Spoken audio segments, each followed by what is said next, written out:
The mansion was steeped in silence when the solitary executive returned home after yet another day of ruthless decisions. But upon opening the pantry, he found a hungry child hidden among the shelves, clutching scraps of food. The girl's presence and her unexpected plea awakened a long-buried memory within him. Before hearing this incredible account, don't forget to subscribe to the channel for more moving stories. The mansion remained in absolute silence when Victor Alliance passed through the main gate at 2 in the morning. The muscles in his neck throbbed with tension after another grueling day of endless meetings, multi-million-dollar contracts, and decisions affecting hundreds of employees. At 42, he had built a business empire that stretched across the nation, but that night, like so many others, he felt the suffocating weight of loneliness. The automatic lights flickered on as he walked through the Italian marble corridors, his footsteps echoing in the emptiness. The house was a spectacle of luxury and sophistication, with artworks costing fortunes decorating every room, but for Victor, those expensive objects were nothing more than cold reminders of his isolation. It had been years since he had received visitors unrelated to business. It had been years since he had shared a meal with someone who genuinely cared for his company. He loosened his silk tie as he headed to the kitchen, planning to prepare something quick before retreating to his office to review the next day's reports. It was always the same routine: work, home, work again. A cycle that repeated tirelessly, keeping him too busy to question if that life was truly worth living. But when he opened the pantry door, an unexpected sound made him stop abruptly. It wasn't the usual silence that awaited him, but a faint rustling as if someone was moving among the stored products. Victor felt a jolt of adrenaline course through his body. Intruders were not new to men of his social standing, and he had already experienced tense situations involving attempted kidnappings and elaborate robberies. Instinctively, his hand moved towards his cell phone to call private security, but something made him hesitate. The noise was too subtle, almost delicate, nothing like the abrupt movements a criminal would make. Curious and cautious at the same time, Victor approached the pantry and slowly opened the door. What he saw inside left him completely paralyzed. Among the shelves filled with imported products and expensive ingredients, a blonde girl of approximately 17 years old was crouched on the floor, her torn and dirty clothes contrasting drastically with the impeccable surroundings. In her small, trembling hands, she held a piece of bread that had clearly hardened days ago, along with scraps of food destined for the trash. The child looked up, noticing his presence, and Victor could see there was no fear in that gaze, only desperate hunger and a profound sadness that should not exist in someone so young.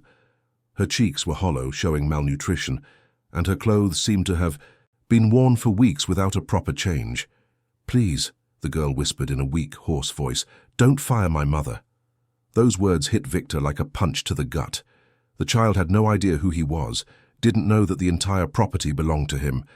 To her, he was just another powerful adult who could destroy her family's only source of livelihood with a simple decision. Victor slowly knelt, trying not to frighten the girl more than she already was. "What's your name?"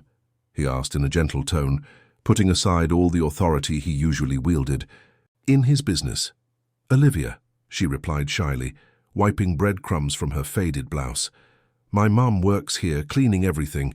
She said I couldn't come, but she's not well, and I was so hungry." The girl's voice faded into an almost inaudible whisper, as if she feared her own words might cause even more problems for her family. Victor felt something stir within his chest, a strange sensation he hadn't experienced in a long time. It was as if a long-locked door in his heart was being forced open. "Where is your mother now?" Victor asked, his voice carrying a genuine concern that surprised him. Olivia swallowed hard before replying. "She's sleeping over there where the dirty laundry is kept. She hasn't been able to eat properly for days, always says she's not hungry so I can eat something. But today she fainted and doesn't want me to call anyone because she's afraid of losing her job." The girl's words were like sharp arrows to Victor's heart.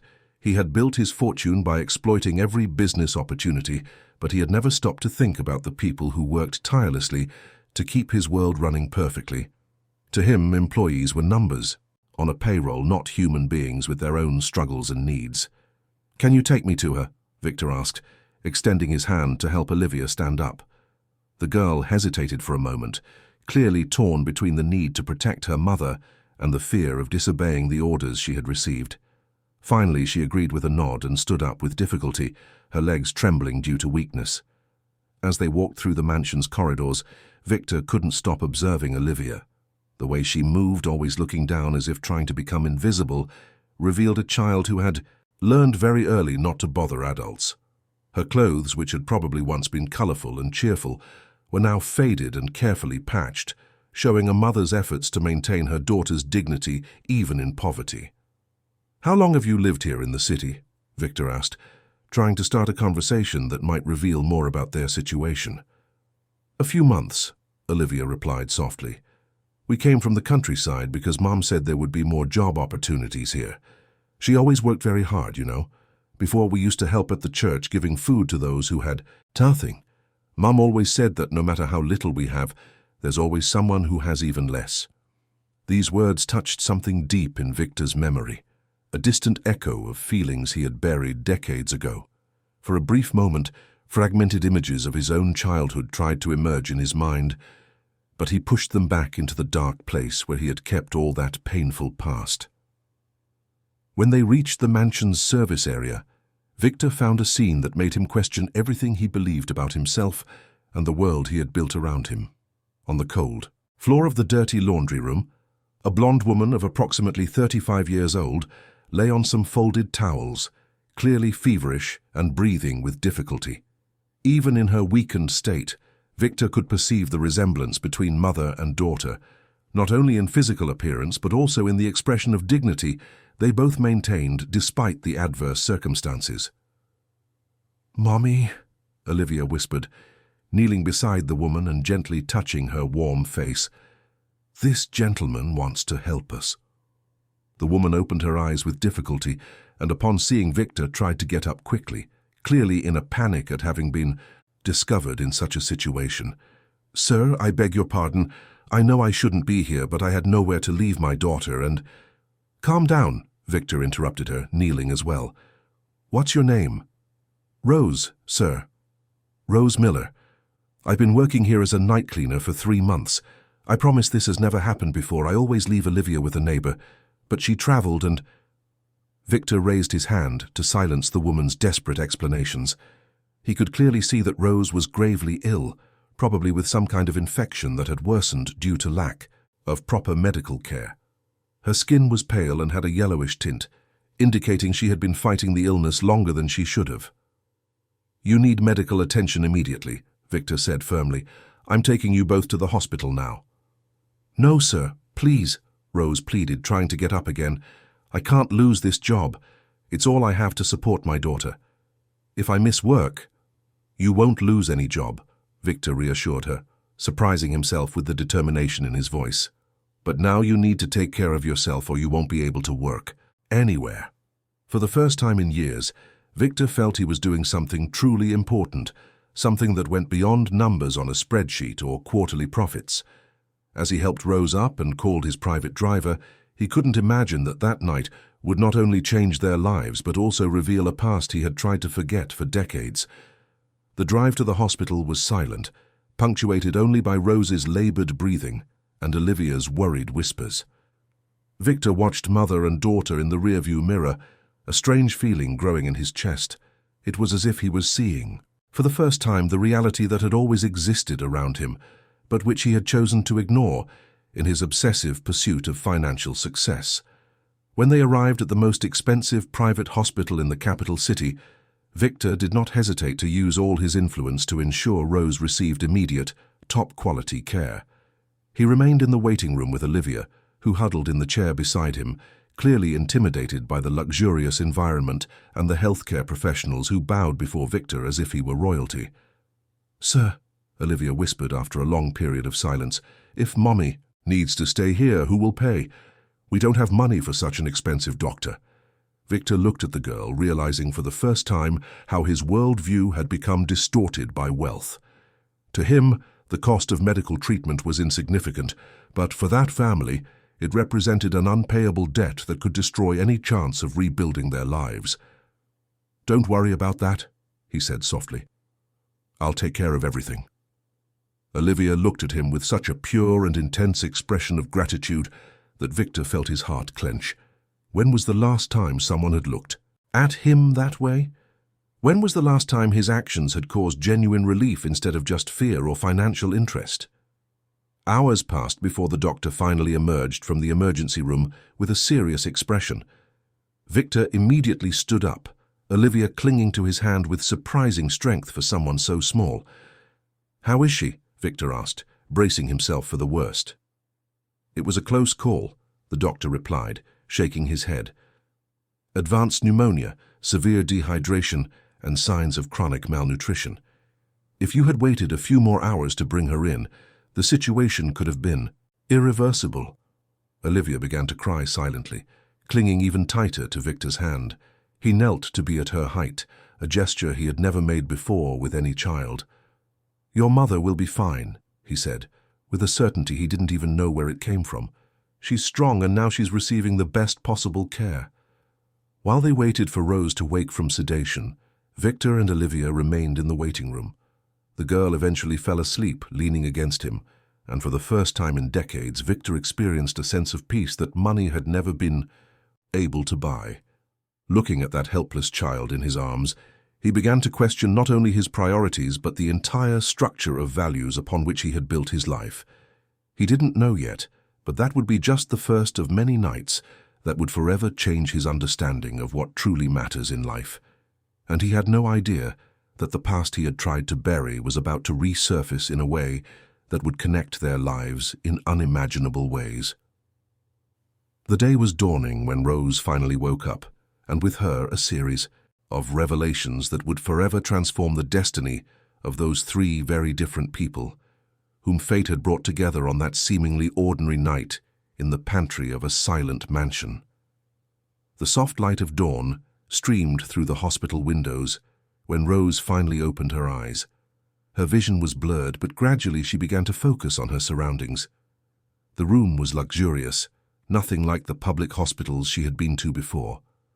Light walls, modern equipment, and a bed so comfortable that for a moment she thought she was dreaming. "Mommy!" Olivia's voice brought her completely back to reality. Her daughter was sitting in an armchair beside the bed, her eyes red from crying and watching. "My darling," Rose whispered, extending a trembling hand to touch her daughter's face. "Are you all right? What happened? Where are we?" Before Olivia could answer, the room door opened and Victor entered, carrying 2 cups of coffee and a juice for Olivia. Rose watched him carefully, trying to process the presence of that elegant man who clearly did not belong to the same world as them.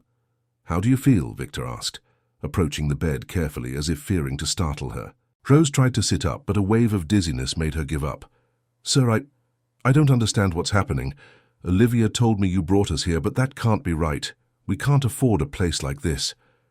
"You don't need to worry about that," Victor replied, placing the juice on the table next to Olivia. "The important thing now is your recovery."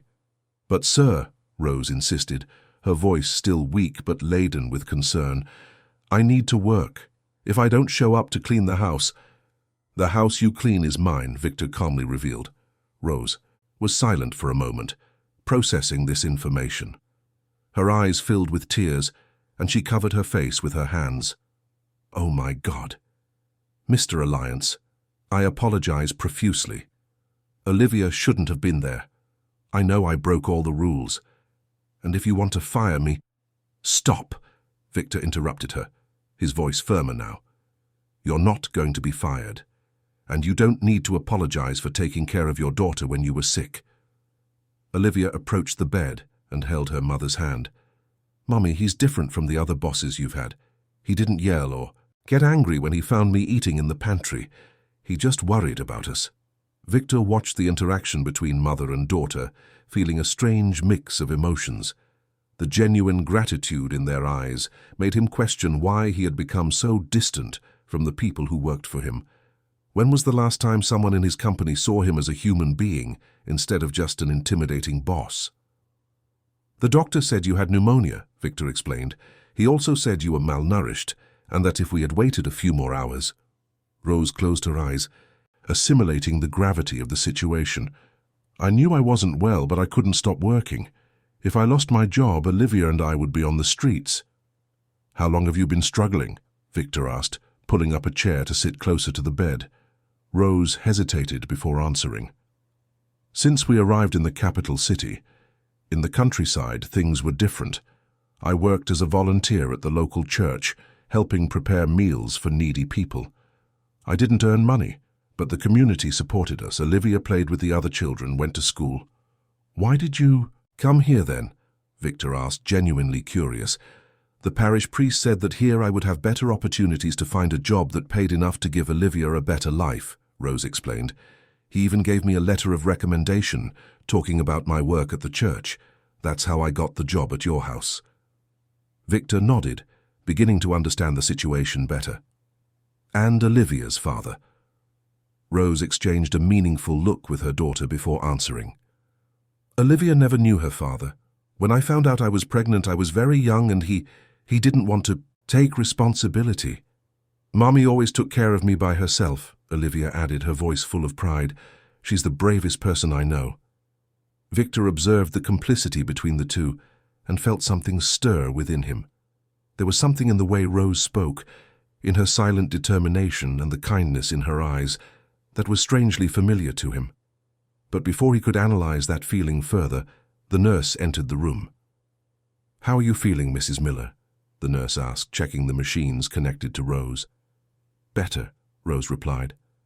Much better. Great. The doctor said you should stay, hospitalized for at least 2 more days to ensure the infection has been completely eliminated, the nurse explained. Your lungs still need care. Rose became visibly worried. 2 days? But I can't be away from work for that long. You will stay as long as necessary, Victor said firmly, and Olivia can stay at my house during this period. Sir, I can't accept that, Rose protested. You've already done much more than you should have. I can't impose my daughter. It's not an imposition, Victor interrupted. It's the least I can do. The truth was, Victor didn't quite know why he was doing all this either. There was something about the situation that moved him in a way he couldn't explain. Perhaps it was Olivia's innocence, or the dignity with which Rose faced her difficulties, but he felt an almost urgent need to protect them. When they left the hospital, Victor took Olivia back to the mansion. During the drive, she remained quiet, observing the urban landscape through the window of the luxury car. Her simple clothes contrasted drastically with the leather interior of the vehicle, but she didn't seem intimidated, just observant. Are you hungry? Victor asked when they entered the house. A little bit, Olivia admitted shyly. Victor led her to the kitchen, a room he rarely frequented. Most of his meals were prepared by staff or ordered from expensive restaurants. But at that moment, he felt the impulse to prepare something with his own hands. What do you like to eat? He asked, opening the refrigerator. Anything is fine, Olivia replied, but Victor noticed how her eyes lit up when she saw the fresh and abundant ingredients. Victor prepared a simple sandwich with ham, cheese, and tomato, and served it with a glass of milk. When he handed the plate to Olivia, she looked at him with such an intense expression of gratitude that it made him feel uncomfortable. Thank you, she said, before eating slowly, savoring each bite as if it were the most delicious meal in the world. As he watched Olivia eat, Victor found himself thinking about his own childhood. It had been a long time since he allowed those memories to surface, but the presence of that girl was forcing him to confront parts of himself he had buried decades ago. Can I ask a question? Olivia said after finishing half the sandwich. Of course. Why are you being so nice to us? Most of Mummy's bosses wouldn't even look at us. The question caught Victor by surprise. I'm not sure, he admitted. Perhaps because you remind me that there are things more important than work. Olivia smiled, and in that smile Victor saw something he had long lost, genuine hope. Mummy always says that people are good deep down, that sometimes they just forget it because they're too busy or sad. Your mother is a wise woman, Victor commented. She really is, Olivia agreed. You know, in the countryside she knew everyone. People always came to her for advice, especially when they were going through difficult times. She has a special way of making people feel better. Something in that description struck a sensitive chord in Victor's memory. The image of a gentle woman comforting and caring for others echoed in his mind like a distant sound. But before he could explore that feeling, his cell phone rang. "Mr. Alliance," it was Mark's voice, his personal assistant. "You missed 3 important meetings this morning. Investors are concerned and the board of directors wants to know where you are."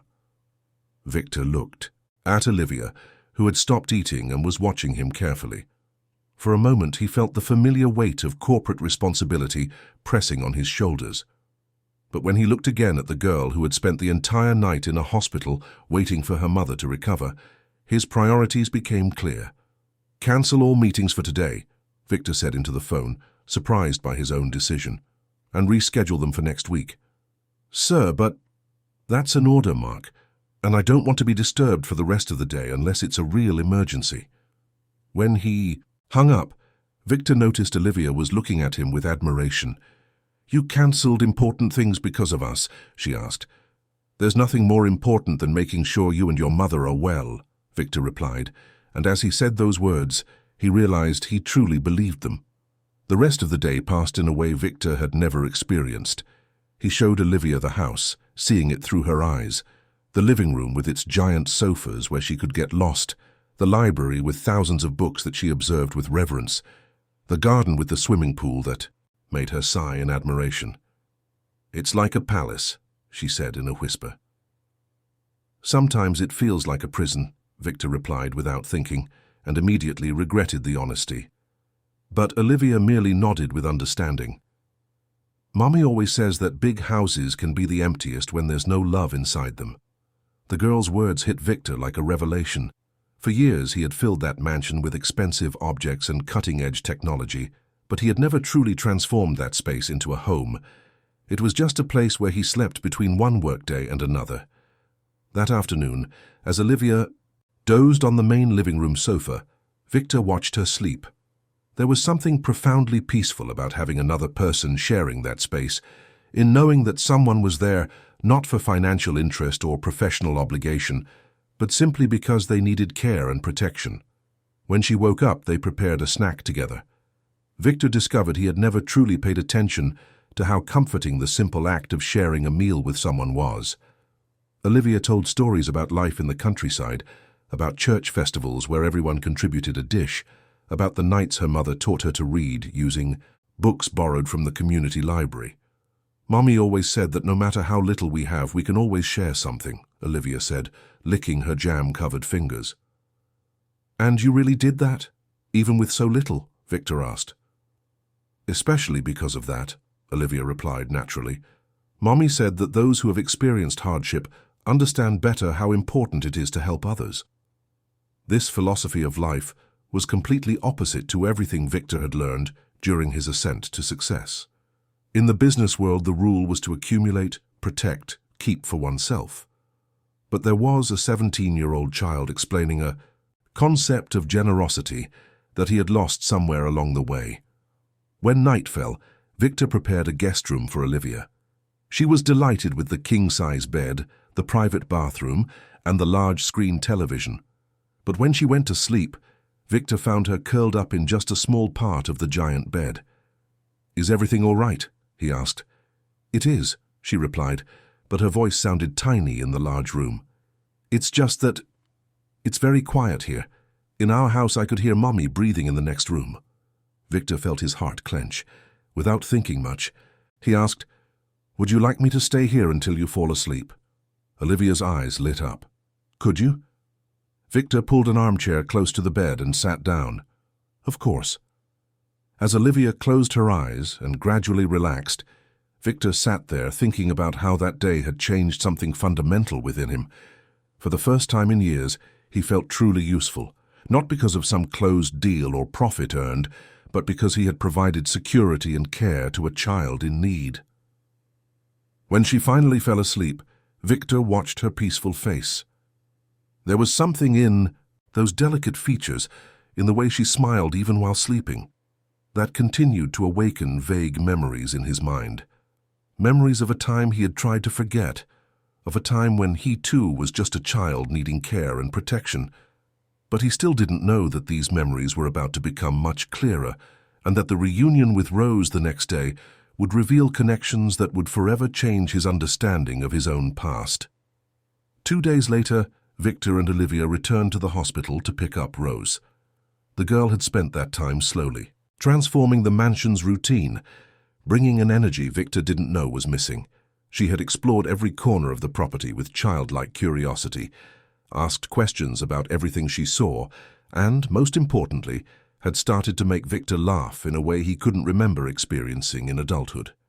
When they entered the hospital room, Rose was sitting on the edge of the bed, wearing the same clothes she had arrived in, but now clean and ironed by the nurses. She looked much better, with color in her face and a sparkle in her eyes that had been absent the night they found her. "Mommy!" Olivia ran into her mother's arms, and Victor watched the reunion with an involuntary smile. "My darling," Rose whispered, hugging her daughter tightly. "I missed you so much. How are you? Were you polite to Mr. Alliance?" "Mommy, he's amazing," Olivia said, excited. "He showed me the whole house, we made food together, and he even stayed with me until I fell asleep because I was a little scared of the big room." Rose looked at Victor over Olivia's head, her eyes shining with gratitude.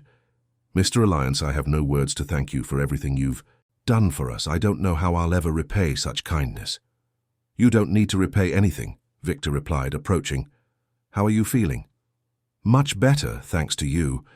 The doctors said I can go home today, but I need to rest for at least a week before returning to work." Victor hesitated for a moment before speaking. "Actually, I wanted to talk to you about that. How about we go home first?" During the drive back to the mansion, Rose remained silent, clearly intimidated by the luxurious interior of the car. Victor noticed how she kept her hands, carefully folded in her lap, as if afraid to touch anything and damage it. "Sir," she finally said, "I need to find a place for Olivia and me to live. I know I can't go back to the room we shared at the boarding house, and with this week of medical leave—" "You're going to stay at my house," Victor said simply. Rose turned to him, surprised. "Sir? That's impossible. We've already taken too much advantage of your generosity." "It's not taking advantage when it's offered freely," Victor retorted. "Besides, Olivia has already chosen her favorite room and it would be a shame to disappoint her." Olivia giggled from the armchair beside them. "It's true, Mommy, there's a huge bathtub that looks like a small pool." For the first time since he had met her, Victor saw Rose truly smile. It was a smile that completely transformed her face, making her look even more like Olivia. But there was something more, something that made Victor feel a strange familiarity. When they arrived at the mansion, Rose was visibly impressed by the grandeur of the place where she had only worked a few nights. Walking through the corridors as a guest, instead of an employee, was a completely different experience. "It's even more beautiful by day," she murmured, watching the sunlight stream through the large windows and illuminate the artworks. Victor led her to the main living room, where they sat comfortably. Olivia immediately settled on the sofa beside her mother, resting her head on her shoulder, as if needing to confirm that she was really there and was well. "I want to make a proposal," Victor began, his own words surprising him. "I'd like to offer you a different position here at the house." Rose frowned, confused. "A different position? Instead of working as a night cleaner, how about being the house manager? You would supervise the other staff, organize the household schedule, oversee general property maintenance." "Sir, I don't have experience with that kind of responsibility," Rose protested. "But you have something more important. You have the ability to care for people and make them feel at home," Victor explained. "Olivia told me about your work at the church, about how you helped people. It's that sensitivity I need here." Rose was silent for a long moment, processing the offer. "And the salary would be 3 times what you earned as a cleaner," Victor said, "plus full accommodation for both of you, a healthcare plan, and Olivia could attend the best private school in the region." Rose's eyes filled with tears.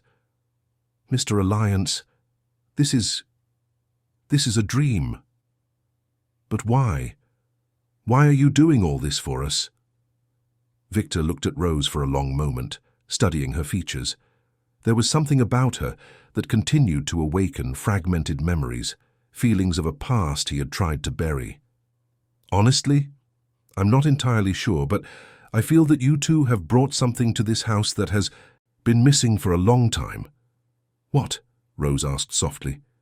Life, Victor replied. True love, a purpose that goes beyond money. Olivia straightened up on the sofa. Mommy, can I see the school? Rose chuckled through her tears. Slow down, my dear. We're still talking about it. Actually, Victor said, picking up the phone, I can call the school principal now and schedule a visit for tomorrow if you like. Rose looked at her daughter, seeing hope shining in her eyes, and nodded. That would be wonderful. While Victor made the call, Rose observed her surroundings. Everything was beautiful, but there was a cold quality to the decor, as if everything had been chosen for its appearance rather than its sentimental value. There were no personal photographs, nothing to indicate the personality or history of the homeowner. Mr. Alliance, she said when he finished the call, may I ask you a personal question? Of course. Have you always lived here alone? Victor hesitated. For many years, yes. And your family, your parents? Victor's expression tightened slightly. I don't have a family. Rose noticed the change in his tone and decided not to press the issue, but her experience caring for. People at the church had taught her to recognize when someone carried deep wounds from the past. Well, she said softly, now you have us too if you want. Rose's words hit Victor like a punch to the gut. How long had it been since someone offered to be a part of his life without wanting anything in return? How long had it been since someone saw him as more than just a source of money or power? I would like that very much, he admitted, his voice softer than usual. The rest of the afternoon passed peacefully. Rose rested on the sofa, while Victor and Olivia prepared dinner together. It was surreal for him, who always dined alone or in expensive restaurants, to be there cutting vegetables and listening to Olivia tell stories about her friends from the countryside. You know, at first I was sad when Mommy said we had to leave there, Olivia said, stirring the sauce as Victor had taught her. But now I think maybe it was destiny that brought us here. Why do you think that? Victor asked. Because there, Mommy helped other people, but she had no one to help her. Here she has you. The simplicity with which Olivia saw things continued to impress Victor. To her, there were no complications or ulterior motives, just people who needed care and others who could offer it. During dinner, Rose told more about her life in the countryside. She talked about how she had started working at the church when Olivia was still a baby, about the families she helped during difficult times, about the orphan children she cared for when they had nowhere to go. I always felt called to care for others, she explained. Since I was little, when I saw someone suffering, I felt a need to help. And when you were a child? Victor asked, trying to sound casual. Did anyone take care of you in the same way? Rose smiled sadly. My parents died when I was a teenager. I was alone for a while, but someone always appeared to help me in the most difficult moments. I learned that the world has much more kindness than we imagine. We just need to be attentive to see it. Something in that description made Victor's heart race. Did you always live in the countryside? No, Rose replied thoughtfully. Actually, I was born here in the capital city. I lived here until I was 15. Then I went to the countryside to live with an aunt. And why did you leave here? Rose hesitated, looking at Olivia, who was focused on her meal. Some neighborhoods in the capital city were dangerous back then. My aunt thought it best for me to go to a quieter place. Victor felt a strange sensation growing within him. Which neighborhood did you live in? In the East End, near, well, it was a very deprived area. Many street children, families in need. I always tried to help when I could, even as a child myself. Victor's fork slipped from his hand and fell onto the plate with a loud clatter. Rose and Olivia looked at him, worried. Is everything all right? Rose asked. Yes, sorry. It's just that... You reminded me of something, Victor said, trying to keep his voice steady. Of what? Victor didn't answer immediately. His mind was working frantically, processing dates, places, memories he had tried to forget. The East End of the capital city. A kind teenager who helped needy children. Someone who cared for others even with little... "How old are you?" he asked abruptly. Rose seemed surprised by the direct question. 37. "Sorry," he said, realizing he was acting strangely. "It just reminded me of someone I met a long time ago." But for the rest of dinner, Victor could barely concentrate on the conversation. His mind kept returning to memories he had buried decades ago, fragments of recollections from a time when he was just an abandoned boy on the dangerous streets of the East End of the capital city.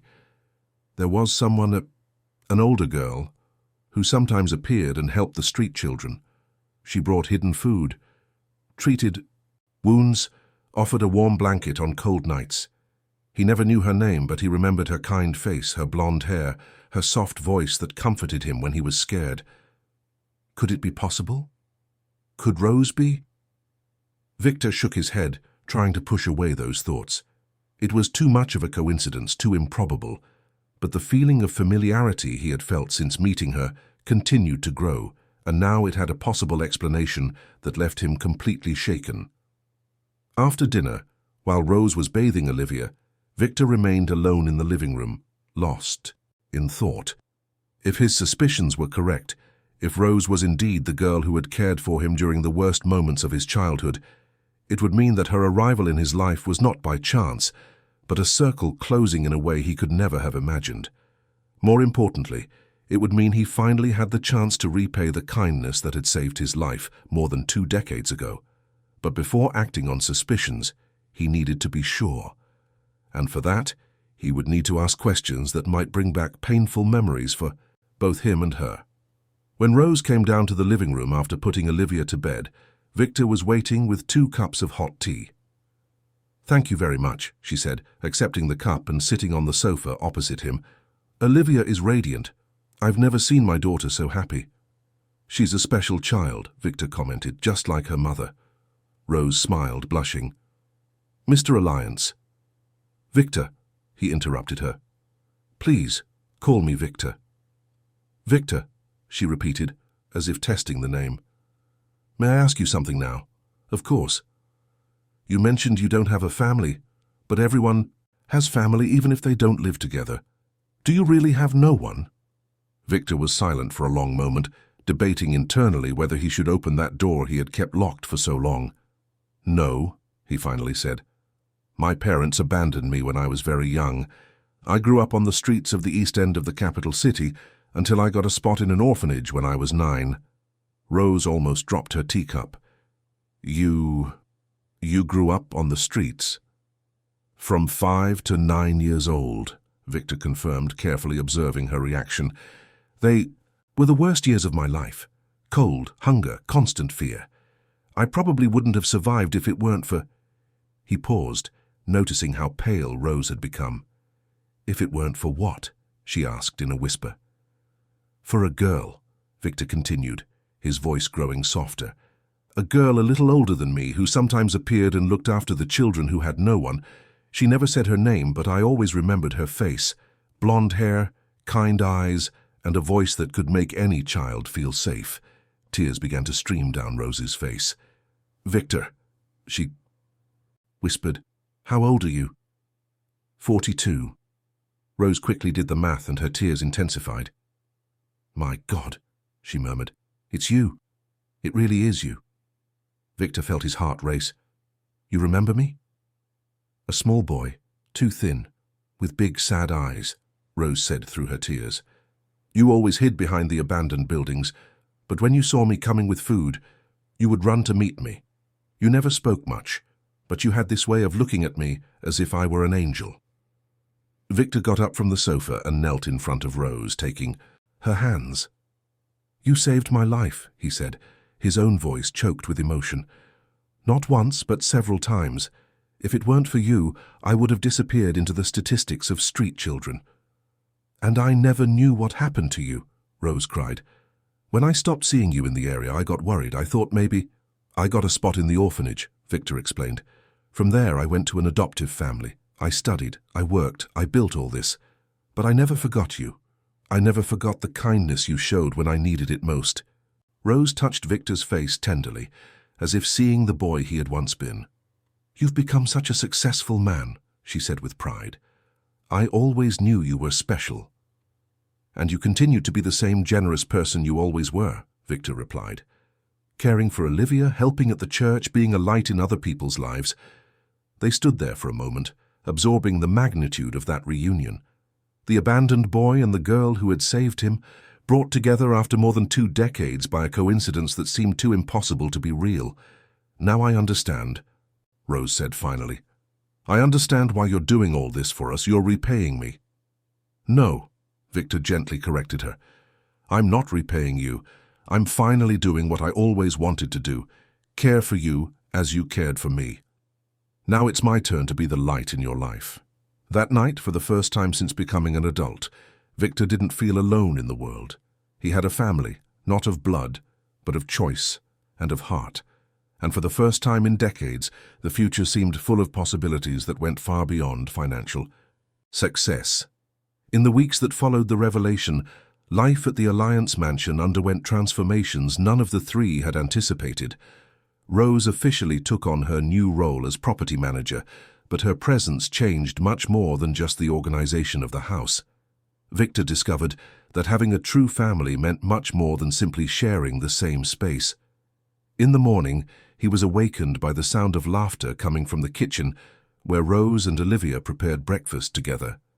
The smell of homemade bread and fresh coffee had replaced the cold silence that had always characterized his solitary mornings. "Good morning," Victor said, entering the kitchen one morning, still adjusting his tie. "Good morning," Olivia replied cheerfully, running to hug him. It had become a morning ritual that Victor eagerly awaited. Rose turned from the stove, smiling. "Coffee is almost ready. Olivia insisted on making special pancakes for you." "Special how?" Victor asked playfully. "Heart-shaped," Olivia announced proudly, showing the frying pan where the pancakes were browning in imperfect shapes, but clearly made with love. Victor felt his heart warm. Throughout all his adult years, his mornings began with financial reports and urgent calls. Now they began with hugs and heart-shaped pancakes made by a child who saw him as family. "They are the most beautiful pancakes I've ever seen," he said, and saw Olivia's eyes sparkle with pride. As they had breakfast together, Rose updated Victor on the adjustments she was making to the household routine. "I've reorganized all the staff's schedules so they work during the day," she explained. "That way you can really relax at night when you come home." "And how did they react to the changes?" Victor asked. "Well, at first they were a bit confused about taking orders from someone who was until recently an employee like them," Rose admitted. "But when I explained that the changes were to improve the work environment for everyone, they adapted well." Victor nodded, impressed by how Rose had handled the transition. She had a natural ability to lead without being authoritarian, something he had struggled to learn for years in the corporate world. "I have more news," Rose said with a mysterious smile. "I managed to convince Mrs. Mary, the cook, to teach me some special recipes. I thought it would be nice if we could have real home-cooked dinners sometimes." "Home-cooked dinners?" Victor repeated, as if the concept was strange to him. "You know, food made with love, everyone sitting together talking about their day," Olivia explained, as if it were the most natural thing in the world. "Like a real family." The word family still caused an intense reaction in Victor.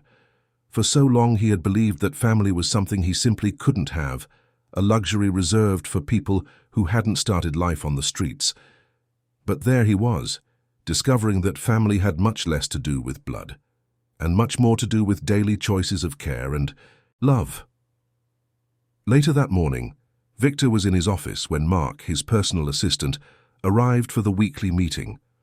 But something about Mark's demeanor seemed different. He was more tense than usual. "Mr. Alliance," Mark began hesitantly, "I need to talk to you about some concerns that have arisen in the office." "What kind of concerns?" Victor asked, diverting his attention from the papers he was reviewing. "Well, there have been comments about changes in your schedule," Mark explained carefully. Some investors have noted that you've been cancelling or postponing important meetings more frequently in recent weeks. Victor frowned. I only cancelled meetings that weren't urgent, so I could be present for important moments with my family.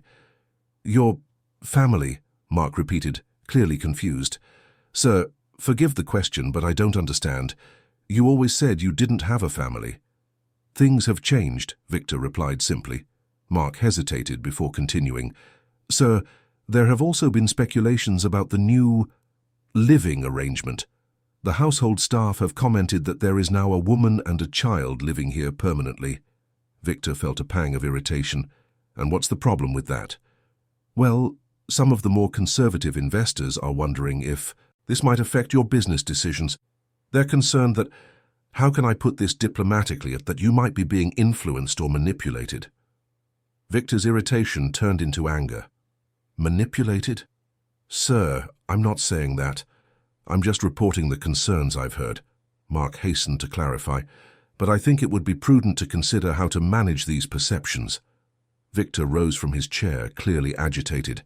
Mark, I want you to make it very clear to anyone who has concerns about my personal life. My business decisions are based on careful analysis and solid strategy, as they always have been.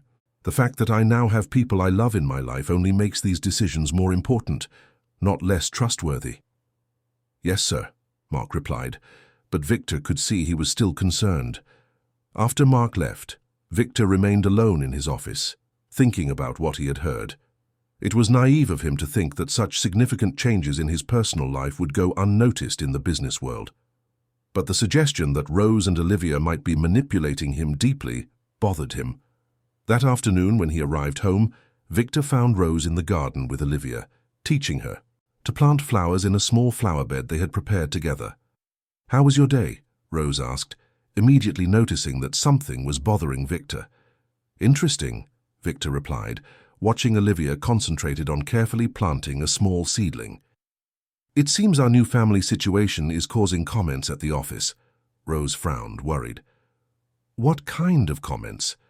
Victor hesitated, not wanting to worry her unnecessarily.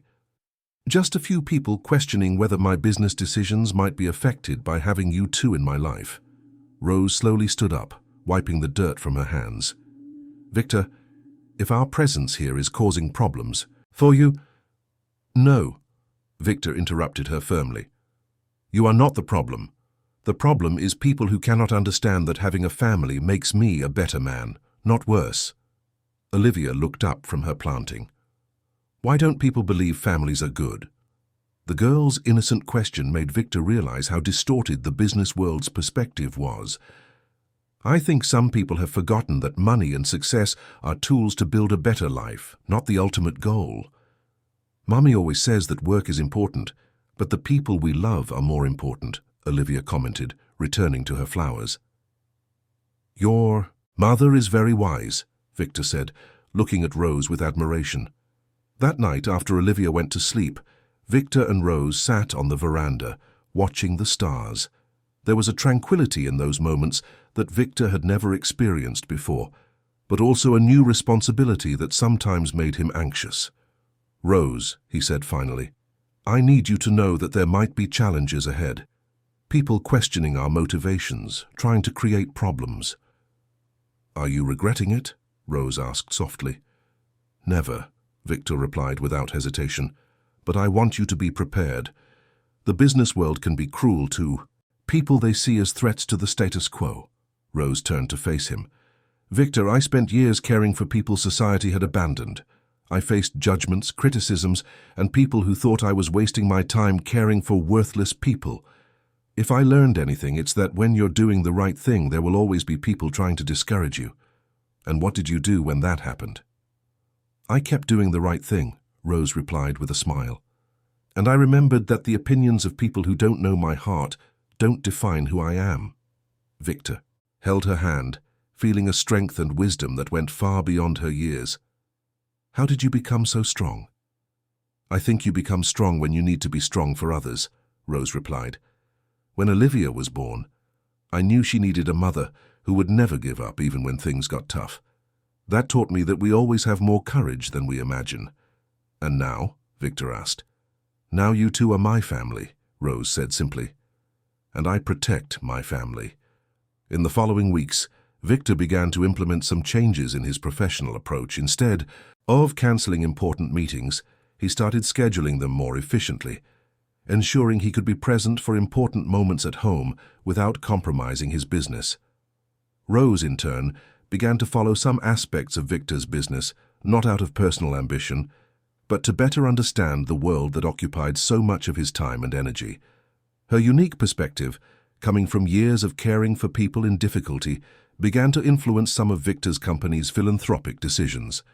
What if we created a program to help single mothers find stable jobs? Rose suggested during dinner. You have so many companies, you must need employees in various sectors. Victor stopped eating, considering the idea. It would be an interesting pilot program. We could offer training, childcare support, and psychological support, Rose added. Many of these women carry traumas that affect their ability to work consistently. Olivia, who was listening to the conversation carefully, said, "Does that mean other children like me could have mothers who don't have to worry so much?" "Exactly," Victor replied, smiling at her. "Your mother is teaching me that the best businesses are those that help people." It was at that moment that Victor realized Rose was doing much. More than just managing his house. She was helping him rediscover the purpose behind his success, reminding him that power and wealth only had real value when used to improve the lives of others. But not everything would be so simple. The following week, Victor would receive a call that would test exactly how strong his new family was and how far he would be willing to go to protect them. The call came from an investigative journalist known for exposing scandals involving wealthy businessmen. "Mr. Alliance," the voice on the phone was gravely serious, "I'd like to give you the opportunity to comment on some information that has reached us about your recent personal life." Victor felt his stomach sink. "What kind of information?" "Information about a woman and a child living in your home and about suspicious changes in your business patterns.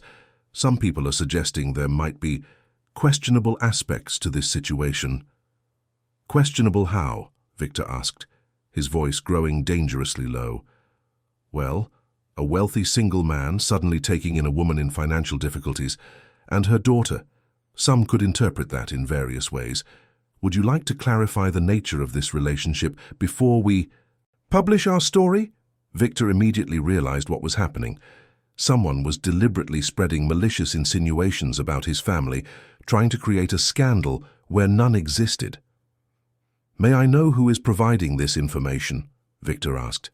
"Our sources are confidential, but they are people close to your business circle," the journalist replied. Victor hung up the phone with anger, but also with determination. Now he knew that someone in his own professional circle was trying to use his personal happiness against him, but they had no idea how strong he had become since finding his true family. It was time to show the world that Victor Alliance had not only found true love, but was willing to fight for it with all the strength he had built during decades of business success. The war was just beginning, but this time, Victor would not fight alone. The article was published the next morning, and Victor felt his heart sink as he read the sensationalist headlines that completely distorted the reality of his family. "Single millionaire and the mysterious family that changed his fortune," read the main title, followed by malicious speculations about the true motivations behind the relationship. Victor was in his office when Rose called, her voice trembling. "Victor, did you see—" "I did," he interrupted, realizing she was crying. "Where are you?" "At home, with Olivia. She heard some kids at school commenting on the article. She came home asking if we were bad people." Victor closed his eyes, feeling a rage he hadn't experienced in a long time. "I'm coming home now. Don't leave. Don't answer calls from unknown numbers." During the entire drive to the mansion, Victor thought about how to protect his family from that situation. He had faced many battles in the business world, but never one that involved the people he loved. This time, it wasn't just about money or power. It was about protecting the happiness and dignity of the two people who had given true meaning to his life. When he arrived home, he found Rose in the living room, hugging Olivia, who was crying silently. The scene broke his heart. That girl, who had come into his life bringing only joy and love, was now suffering because of cruel people who couldn't accept that something good could exist without ulterior motives. "Come here," Victor said softly, opening his arms. Olivia ran to him and Victor lifted her, sitting her on the sofa beside Rose. "Why are people saying bad things about our family?" Olivia asked, her eyes red from crying so much. Victor took a deep breath before answering. "Sometimes, when people don't understand true love, they invent bad explanations for something good. But we know our family is good," Rose said, stroking her daughter's hair. "And that's what matters." "Not for me," Victor said with determination. "I won't allow you to suffer because of the ignorance and malice of other people." Rose looked at him worriedly. "Victor, what are you planning to do?" "I'm going to set the record straight," Victor replied. "I'm going to tell our real story from the beginning. People deserve to know how we met, why you are in my life, and what it truly means to have a family." "Are you sure?" Rose asked. "This means exposing our past, talking about when you lived on the streets, about how I helped you." "That's exactly what I want people to know," Victor said. "I want them to understand that this is not a story about a rich man taking advantage of a vulnerable woman. It's the story of a lost boy who reconnected with the person who saved his life, and how true love can transform anything." That afternoon, Victor called a press conference.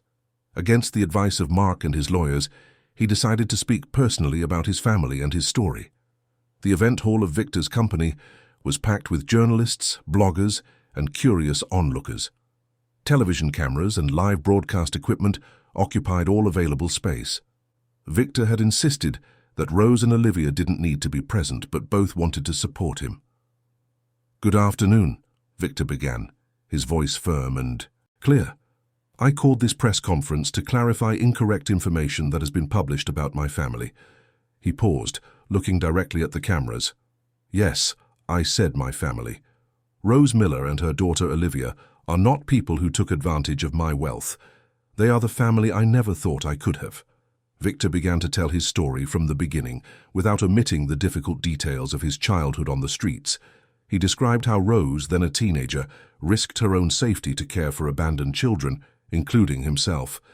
"When I found Olivia in my home's pantry, looking for food scraps, I did not see an opportunity for exploitation," Victor said, his voice laden with emotion. "I saw a child in the same desperate situation I had been in over 30 years ago, and when I met Rose again, I did not see a woman trying to take advantage of my wealth. I saw the same kind person who had saved my life when I was just a scared, lonely boy." The hall was in complete silence.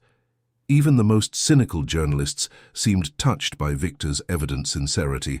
"Do you want to know the truth about my family?" Victor continued. "The truth is they saved me again. I had built a financial empire, but I lived in an emotional prison. Rose and Olivia taught me that success without love is merely a sophisticated form of failure." A journalist raised his hand. "Mr. Alliance, some critics suggest that these changes in your personal life may negatively affect your business. How do you respond to that?" Victor smiled for the first time during the press conference. "My businesses have never been better. When you have people you love to protect and care for, your decisions become more important, not less. You work not just to accumulate wealth, but to build a legacy that has meaning." Another journalist asked, "And what about the accusations that Mrs. Miller and her daughter are only interested in your fortune?" Victor became visibly irritated by the question. "Rose Miller spent years of her life caring for people who had nothing to offer in return except gratitude. She met me when I had nothing but fear and hunger. If she wanted to take advantage of someone for money, she would have chosen a very different person." From the back of the hall, Rose stood up. She hadn't planned to speak, but she felt she needed to defend not only herself but also the man who had become so important in her life. "May I say a few words?" she asked. Victor nodded, and a microphone was passed to Rose. Her voice trembled slightly at first, but grew firmer as she continued speaking. "My name is Rose Miller, and I want you to know who Victor truly is," she began. "When I was a teenager, I saw many street children. Most people walked past them as if they were invisible. But there was a small boy, always hidden, always scared, who looked at me as if I were the only person in the world who cared about him. Rose paused, wiping tears from her eyes. That boy grew up and became an extraordinary man, not because of the money he earned, but because of the compassion he never lost. When he found my daughter looking for food in his house, he didn't call security. He didn't treat us like criminals. He saw a family in difficulty and decided to help. Rose's voice grew stronger. Do you want to know why I'm in Victor's life? Because he is the same kind boy I met 30 years ago. Only now he has the power to make a difference in other people's lives. And I want to help him do that. Olivia, who had been quiet until then, also stood up. Can I speak too? Victor nodded, smiling through the tears that now streamed freely down his face. I'm Olivia, she said into the microphone, her voice tiny but determined.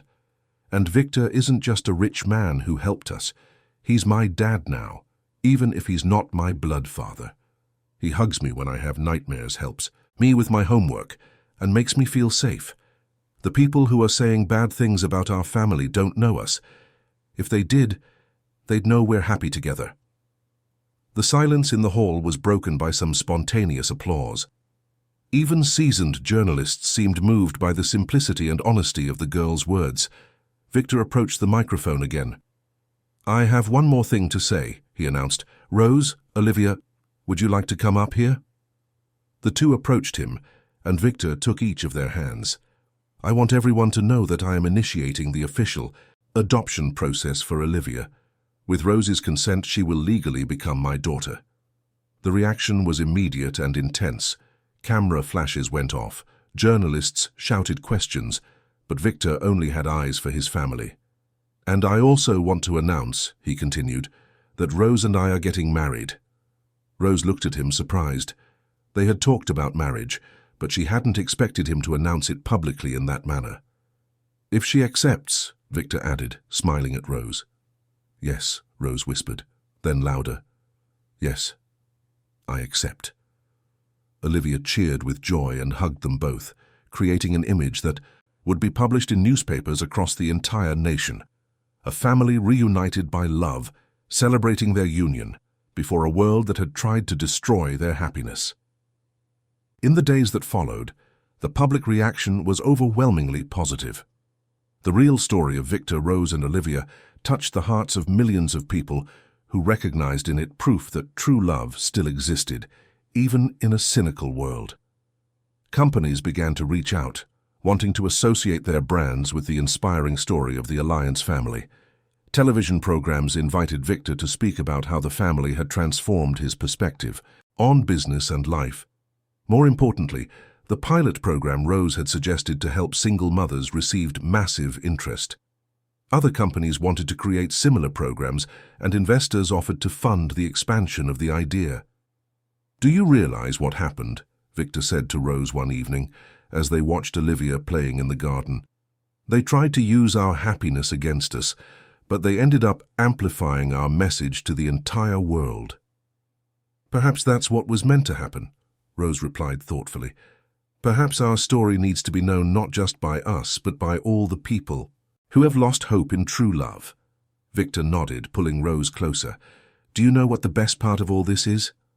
What? That no matter how many people now know our story, what truly matters is that every night I come home knowing I have a family that loves me for who I am, not for what I have. Rose smiled. And every morning I wake up knowing that I found not only the boy I saved so many years ago, but the man who saved me back. That night, as they tucked Olivia into bed, she asked, a question that summed everything up. Now that everyone knows our story, are we still a special family? Victor knelt beside her bed. We are even more special, because now we know that our love is strong enough to withstand anything. Even people saying bad things? Even people saying bad things, Victor confirmed, because when you have a real family, nothing else matters. Olivia smiled, satisfied. Then I'm happy everyone knows. That way, they can see how good it is to have a family that loves each other.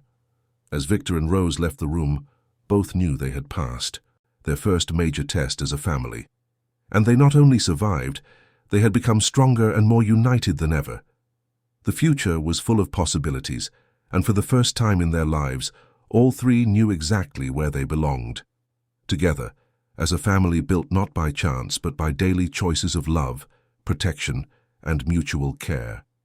But there was still one final surprise awaiting, one that would make their union even more significant and prove that some circles are destined to close in the most beautiful way possible.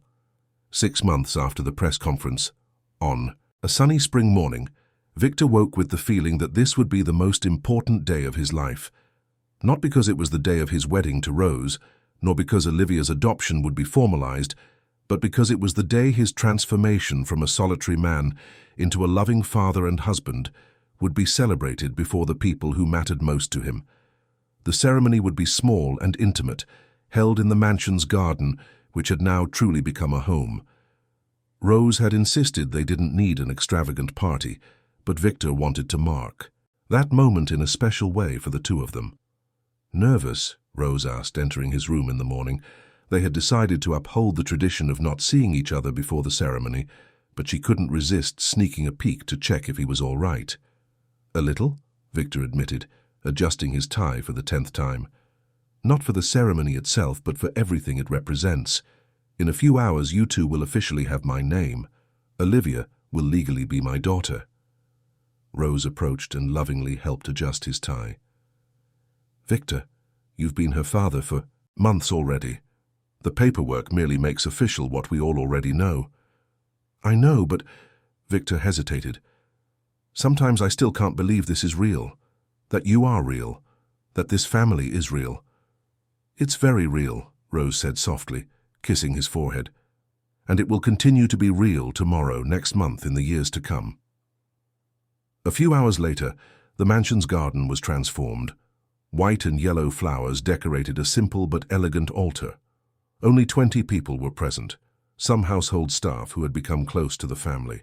The parish priest who had recommended Rose for the job years ago and who came from the countryside town especially for the occasion, Mark and his wife, and some people from the legal team who had helped with the adoption process. But for Victor, the only presence that mattered was Olivia's, who served as the flower girl and was radiant in a light yellow dress that Rose had chosen especially for her. When Rose appeared in the garden, Victor felt his heart stop for a moment. She wore a simple but elegant cream-colored dress, with natural flowers in her hair. It wasn't the extravagance that money could buy, but the natural beauty of a woman who had found her true happiness. "You look beautiful," Victor whispered as she approached the altar. "You too," she replied, smiling through tears of joy. The parish priest, an elderly man with kind eyes, began the ceremony with words that deeply touched everyone present. "We are here today to celebrate not only the union of Victor and Rose, but the official formation of a family that has already existed in the heart for months," he said. "This is a story of reunion, of circles closing, of love that transcends time and circumstances." When it was time for the vows, Victor had carefully prepared words, but when he looked at Rose and Olivia, he decided to speak directly from the heart. "Rose," he began, his voice trembling slightly, 30 years ago, you saved the life of a lost boy. Today, you are saving the soul of a man who had forgotten how to love. I promise to be the husband you deserve, the father Olivia deserves, and to use all the success I have built to create a life full of love and purpose for our family." Rose wiped her tears before making her own vows. "Victor, when I was a teenager and cared for street children, I always knew that each of them was special, but I never imagined that years later I would meet one of them again as such an extraordinary man. You gave me not only security and comfort, but the chance to be part of something bigger. I promise to be by your side through all difficulties and celebrate all joys with you." Then came the moment everyone was waiting for, the formalization of Olivia's adoption. The presiding judge for the process was present to conduct the special ceremony. "Olivia," the judge said, addressing the girl who was practically beaming with happiness, "do you understand what it means to be officially adopted by Victor?" "Yes," Olivia replied enthusiastically. "It means he's my dad forever, Even if something happens, it means I have a complete family now. And Victor, the judge continued, do you understand the responsibilities you are taking on by adopting Olivia as your daughter? Completely, Victor replied, kneeling to be at Olivia's height. Olivia, I promise to love and protect you as my own daughter. Because you are my own daughter, I promise to be present for every important moment of your life, support your dreams, and be by your side whenever you need me. Olivia threw herself into his arms. I love you, Daddy. That word, Daddy, hit Victor with an emotional force that made him cry openly. Everyone present was moved, some also shedding tears as they witnessed that moment of pure and genuine love. When the official ceremonies concluded, the small celebration continued in the garden.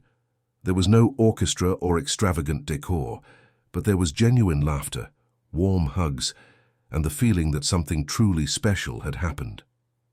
Mark approached Victor during the party. Sir, Victor, he corrected himself, I want to apologize for the concerns I expressed months ago. Watching you today, I can see that I was completely wrong. You don't need to apologize, Victor replied. You were protecting my professional interests, which was your job, but now you know that my greatest interests are much more personal. And how's business, speaking of which? Mark asked. Victor smiled.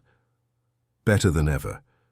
When you have a real reason to work, to succeed, everything becomes clearer and more efficient. As the afternoon progressed, Victor watched his new family interacting with the guests. Rose was animatedly chatting with the parish priest about the social projects they had implemented at the company, while Olivia showed everyone who wanted to see her adoption papers, too proud to hide her joy. When the party ended and the guests left, Victor, Rose, and Olivia remained alone in the garden watching the sunset. So, Olivia said playfully, are we officially the Alliance family now? Officially, Victor confirmed, pulling her into a hug. And what are we going to do now? She asked. Victor and Rose exchanged a meaningful look. They had talked about the future far beyond that special day. Well, Rose said, your father and I were thinking of expanding our program to help single mothers, perhaps opening new centers in other cities. And, Victor added, we were also thinking of creating a special orphanage, a place where abandoned children can receive not just basic care, but true love while awaiting adoptive families. Olivia's eyes lit up. Like the place where you lived when you were little, but better. Much better, Victor confirmed. A place where no child feels lost or without hope. Can I help? Olivia asked seriously. Can I play with the younger children and tell them that real families exist? Victor felt his heart swell with pride. His daughter, at 17 years old, already understood the importance of helping others who were going through difficulties similar to those she had faced. Of course you can, he replied. In fact, you'll be one of the most important people in the project. Who better to show other children that happy endings are possible? That night, after Olivia went to sleep, Victor and Rose sat on the veranda, now officially husband and wife, reflecting on the extraordinary journey that had led them there. Sometimes I think, Rose said, resting her head on Victor's shoulder, about what our lives would be like if I hadn't entered that pantry that night. I can't even imagine, Victor replied. I'd probably still be living in that cold mansion, working only to accumulate more money that wouldn't bring me happiness. And I would still be struggling to survive, worried about how to care for Olivia alone, Rose added. But that's not how it happened, Victor said, kissing the top of her head. And now we have a whole life ahead of us to build incredible things together. Months passed since the wedding, and the Alliance family became known nationally not only for their love story, but for the social projects they had created. The program for single mothers had helped hundreds of women rebuild their lives, and the special orphanage they built was being used as a model for other similar projects across the nation. Victor discovered that using his wealth and influence to create positive changes in society gave him a professional satisfaction that no corporate profit had ever been able to provide. And Rose found a way to amplify her natural vocation for caring for others, now with resources to make a difference in the lives of thousands of people. Olivia, in turn, grew up confident and happy, knowing that she belonged to a family that loved her unconditionally. At school, she frequently told her classmates about how families can be formed in many different ways, but that the most important thing is the love that exists between people.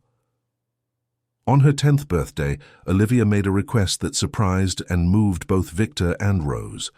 "I want my full name to be Olivia Rose Alliance," she announced during the party, "because I want to carry Mommy's and Daddy's name forever."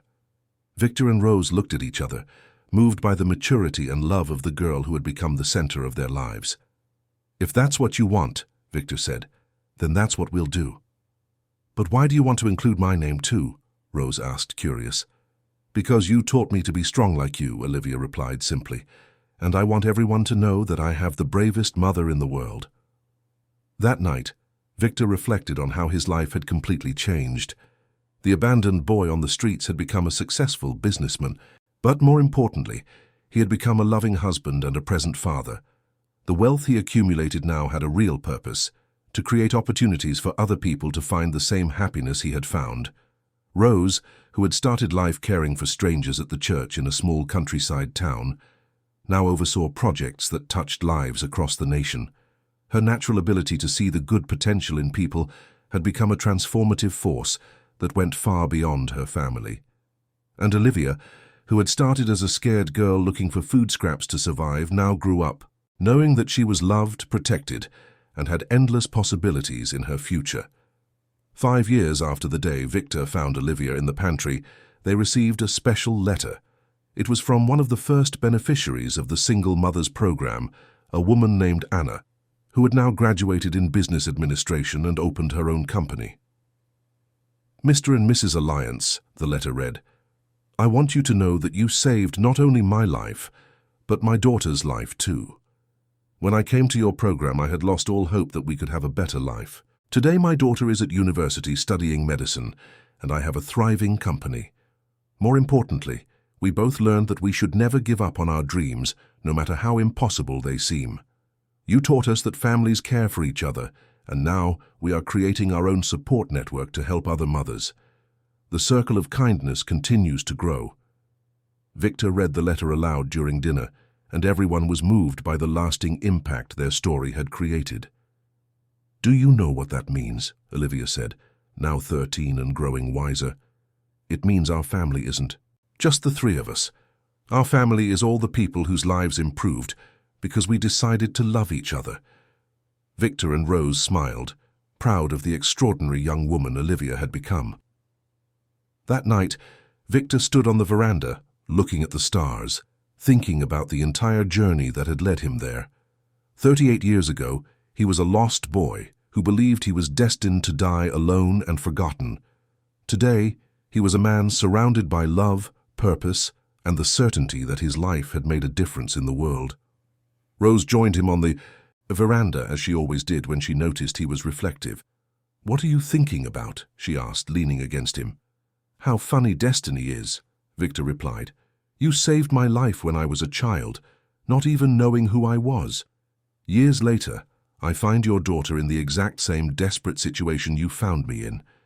It's as if everything was planned to bring us together again." "Perhaps it was," Rose said softly. "Or perhaps that's how love works. It always finds its way back home." Victor nodded, pulling her closer. "And now we know where our home is." "Wherever we are together," Rose completed. From Olivia's room, they heard a sound that had become the soundtrack of their lives, the girl's cheerful laughter as she talked on the phone with a school friend, sharing yet another story about her extraordinary family. And so 3 lives that had begun marked by pain and necessity found their greatest strength in unity. The abandoned boy, the courageous teenager, and the lost child had become a family that not only healed their own wounds, but dedicated their lives to healing the wounds of the world. In his mansion, which had finally become a true home, Victor Alliance slept every night knowing he had found the only wealth that truly mattered, the unconditional love of a family built not by chance, but by daily choices of care, protection, and mutual devotion. End of story. Dear listeners, we hope the story of Victor, Rose, and Olivia has deeply touched your hearts. This extraordinary journey reminds us that true love can transform any life, and that family is not defined by blood, but by the choices we make to care for each other. If this story moved you as much as it moved us, to tell it, don't forget to subscribe to our channel for more narratives that explore the beauty and complexity of human relationships. Leave a like if Victor, Rose, and Olivia's story inspired you to believe in the transformative power of love, and tell us in the comments your own stories of families formed through kindness and mutual care. Every day we bring unique accounts that celebrate the human capacity to overcome adversity through love. Don't miss our upcoming exciting content.